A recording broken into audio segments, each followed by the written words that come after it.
Excuse me. I'm not getting emotional. I just choked a little bit of my saliva. Hey. So, coming to you today to talk about some things, a little bit more on the serious side. My daughters are in the background making a lot of noise, so you're gonna hear that. But, I watched this video this morning, of a young girl who, she has some traumas in her life. She's really young though. I don't know. I didn't even look at the year of the video, but I believe it's recent because she was talking about the pandemic in like 2022 and stuff like that. So I think she's fairly still really young, like maybe 23, 24 years old. And first I watched a video when she's talking about her experience living in her car and how she got there. She lived there for 1 year and how she got there. It was interesting. And then I also saw a video of her speaking about her abuse and like family incest uh, in her, not her immediate household, but like a family member sexually assaulting her. And I just started to think about how life is and how much we go through in life, and then also how fortunate a lot of us are to have not have gone through stuff like that. And I was thinking about my situation, how I was living in my van for just only 1 month, but by choice or whatever. I had choice in the matter. I just chose to stick with my husband and not stay at my parents' house, but I could have. I had that choice and that advantage that a lot of people don't have. And it's just a trip because how much stuff we take for granted. Because in all actuality, excuse me, I'm not getting emotional. I just choked a little bit of my saliva. It's not funny. I want this to be a serious video, but in all actuality, I did not have to do what I did. I did not have to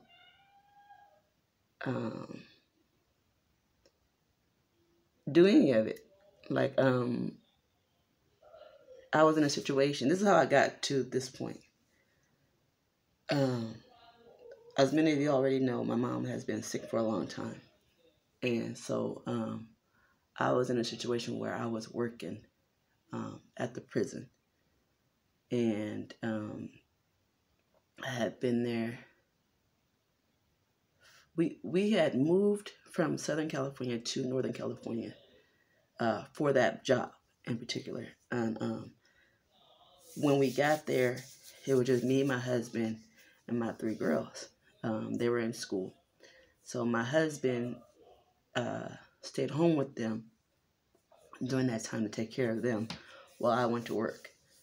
And after a while, I think maybe, I want to say 3 years, my husband was starting to research a lot more things on the internet or whatever. And so I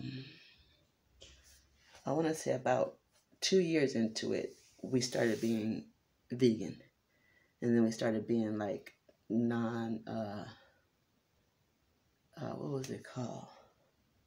We started eating vegan food and not having anything that was non-GMO, all this different kind of stuff. And then also getting to all that, my husband decided that schooling should be best homeschooling the children, our children.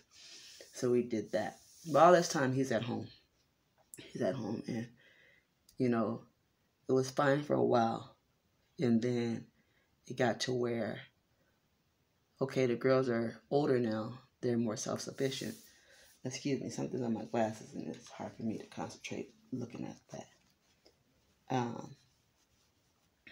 It was hard for me. I started getting very bogged down and tired, being the only one working or whatever, because in California, if you live in California, you already know what time it is. Everything is super, super expensive. And so me having to pay and do everything by myself started wearing on me. And I wasn't ever disrespectful. I never, belittled my husband, never did none of that stuff or whatever, but I was very tired. Very, very tired. To where I started missing a lot of work. And I work for the state of California, and so it wasn't in danger of losing my job and nothing like that, but I was missing a lot of work because I was just tired. Looking for a way out.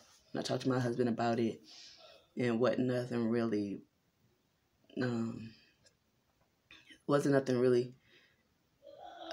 rattling his chain, making him want to get out and do something, anything for us to be better. And there would be times where he would do like little things or whatever, like he might go get a little job for a little while, but it wasn't nothing concrete or stable. And so, like I said, it was wearing on me. And at the time, my brother, my mother, and my father had moved up to Northern California where we were. And they had, when they first moved, they lived with us. And that wasn't going to work because my husband, I ain't going to say my husband, it's just we were two families living in one house. Even though we're all a family, it wasn't even a house, it was an apartment. And there's 3 bedrooms. It just our lifestyles clashed. So my parents moved out, my brother and stuff. But at the time, I was saying is,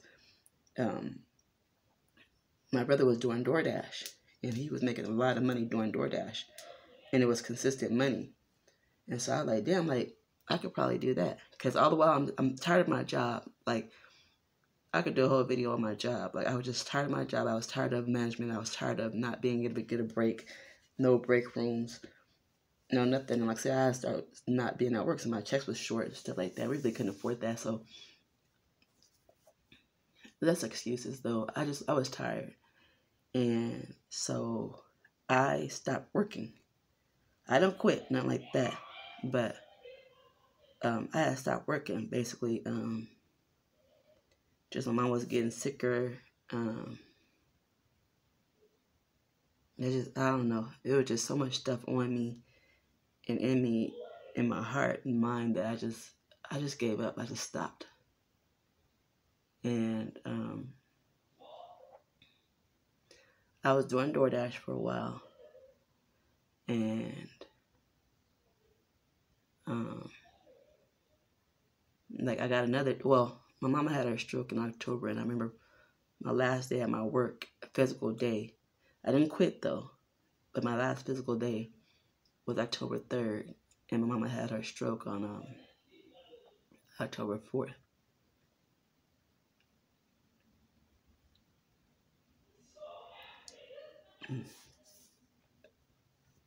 So I like I said, I was really tired.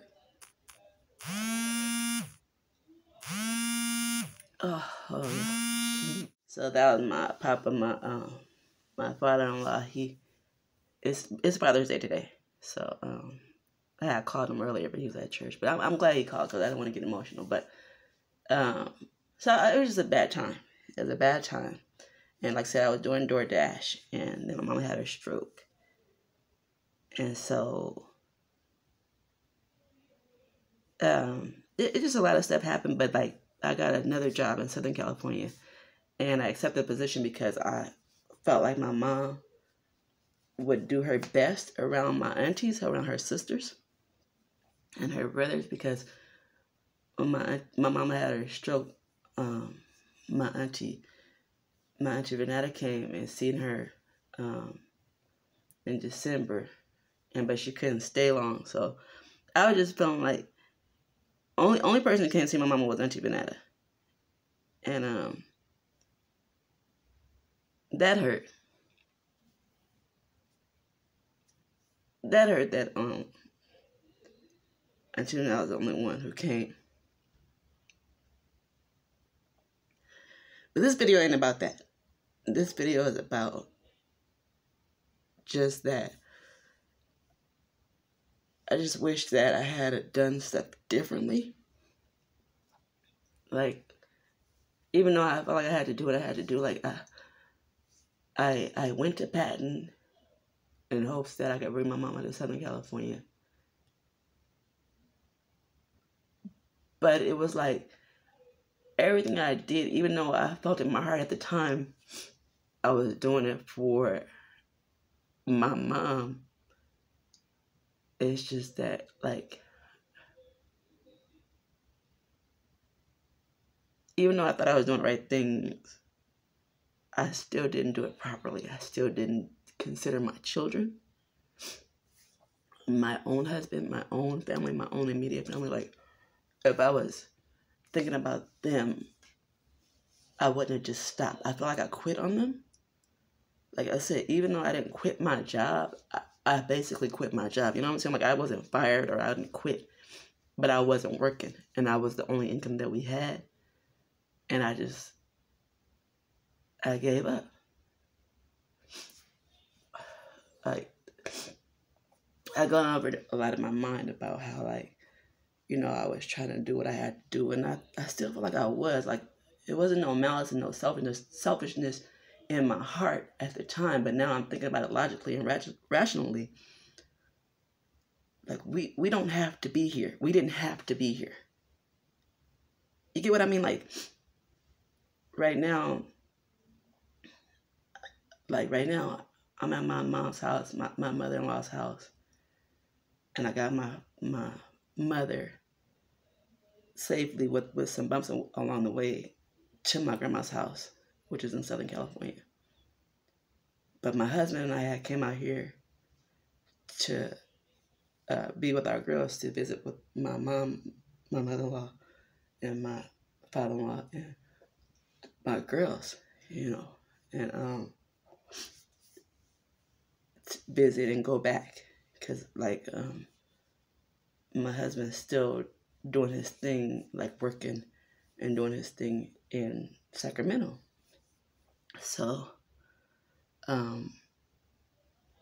we were staying in the van together, and like for that month of May, my mom, dad, and brother were gonna move to my grandma's house. So my husband and I would stay in the van at night times to sleep, because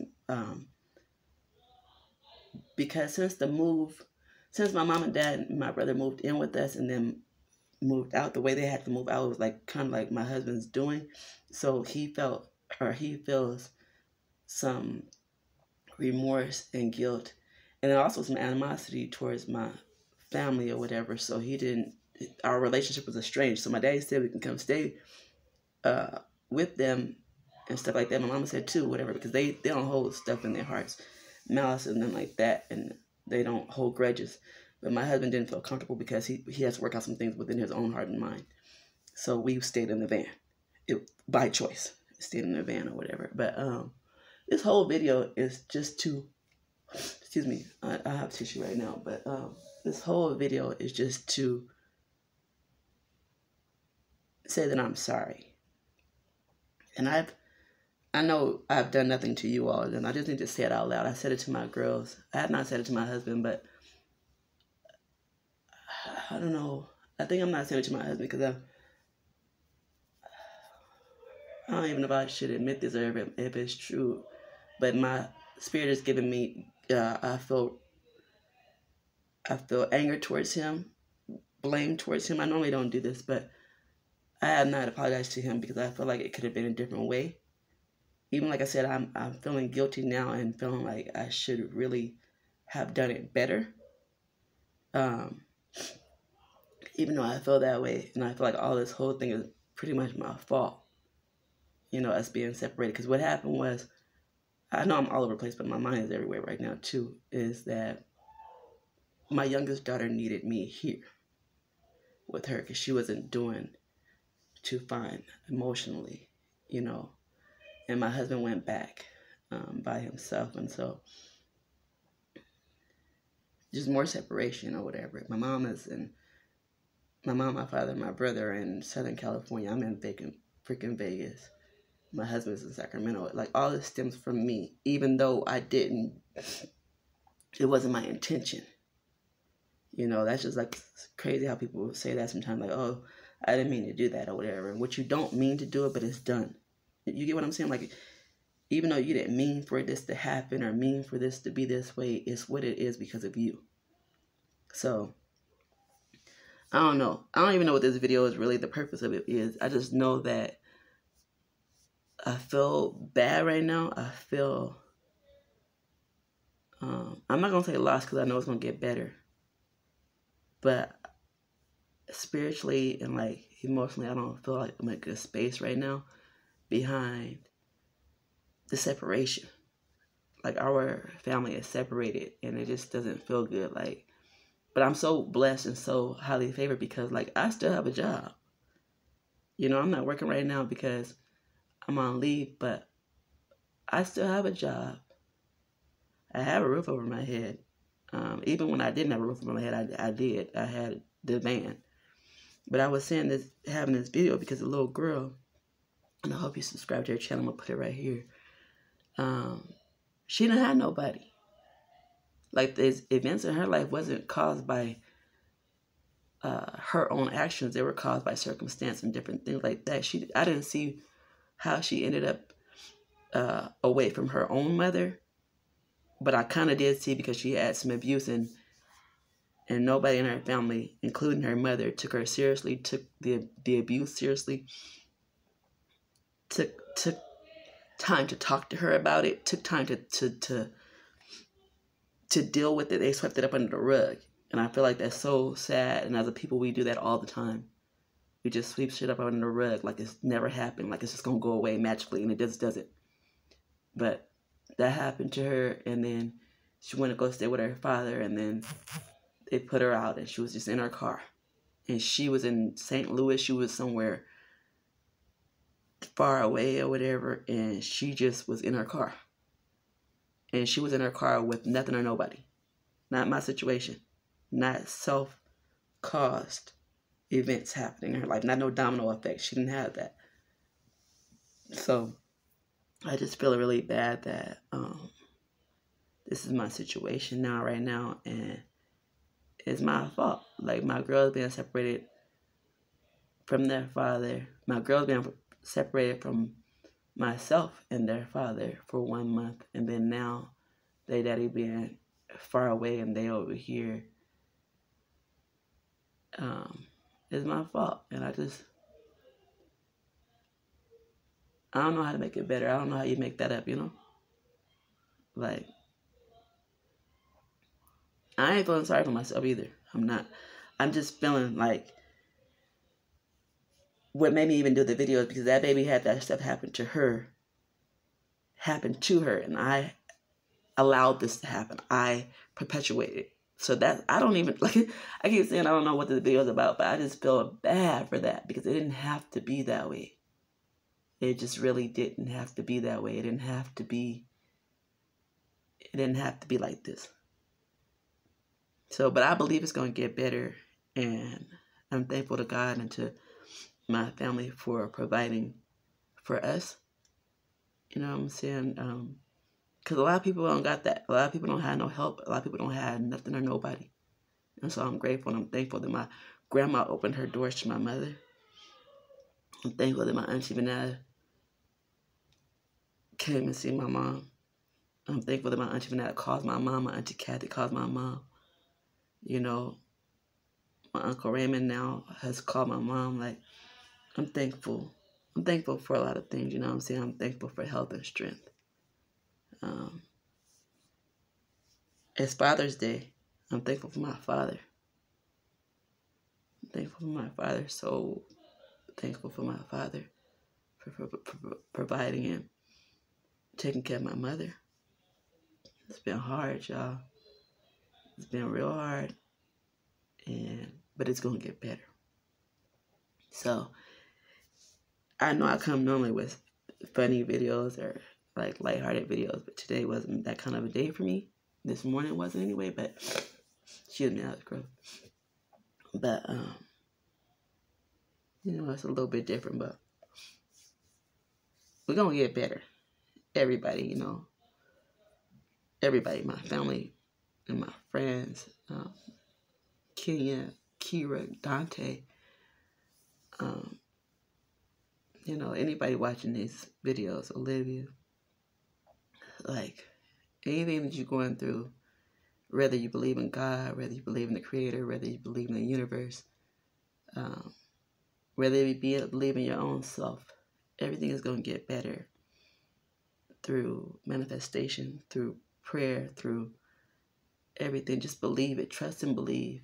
Whoever your higher power is, whoever, or whatever you believe in, just trust and believe that it's going to be all right. Like, even when it don't feel like it's going to be all right, it's going to be all right. Times is changing, stuff is hard out there, but we're an evolving people. We evolve and we adjust. So we just got to do what we got to do. Like, my heart loves Japan. I wish I knew your real name, sis, because I always stumble on that part when I'm saying it. But I love you. I love you, Kenya. I love you, Kira, Dante, Livy. Like, just whoever watches these videos, it's mostly family. But I love you guys, and I just really, my heart is very open, and I feel a lot of things. So if there's anybody watching who is going through, just know that God loves you. Like I said, whoever you believe in, you are protected. You are going to be okay. You're going to beat whatever is going on in your life. You're going to get through it just like the last thing you got through, Just know that. Just know that. Keep on moving. Don't give up. Subscribe to this girl's channel. Young girl. I don't know her name right now. I can't think. But very beautiful soul. And we just going to have to just trust and believe that we're going to be all right. And we just have to depend on each other when we can. Call each other when we can. My sister Didi, I called her this morning. And went straight to voicemail. Oh, she all right. But like I said, we all love on each other and just call on each other when we need to. Sometimes we ain't available, but you just have to just really just trust and believe that you're going to be all right. You're going to get through whatever it is you're going through. You're going to be okay. It's going to be all right. So just keep on manifesting good things, manifesting positive things. My cousin Keisha, she was on my heart this morning because her father passed last month, and I know Father's Day is hard for her. Olivia, her father passed just recent years, and I know Father's Day is a hard day for her. I just love y'all, and I just hope that, I just don't want to make this video too long. I don't even know, I'm rambling, I feel like, but I just love y'all, and I just hope that just no matter what, don't give up. Just keep on praying. If you gotta cry, cry. Wash your face, clear your nose, and keep it moving, sis, because we here for a purpose. Sometimes we don't know what our purpose is, but we here, and God's kept us for something. I keep telling my mama that every time she feel like giving up, I keep telling her that God has her here for a reason. So He didn't let you go. He didn't let you pass. So for whatever reason, we here. And I also, it's funny because my mama has this part of her, a song that I like to sing to her. And I ain't no singer, but her favorite part of it is I sing to her. I see you in the future, and you look better. I see you walking in favor and prosperity too. Let me encourage you. Let me speak life to you. You can depend on God to see it through. And you can depend on me to pray for you. It's just like, we just need each other. Like, life is just really right now. But we're going to keep on praying for one unto another, and we're going to keep on making it through. Because honestly, we ain't going to be like this always. You know what I'm saying? That's why I love that part of that song, because it says, I see you in your future, sis, and you look better. I see you walking in favor and prosperity too. Meditate on those words. And God is going to change your life. You are going to change your life. The universe is going to change your life. Whatever it is that you believe in, keep manifesting it. Keep on thinking on positive things, and you're going to be all right. Peace. Love y'all. Bye.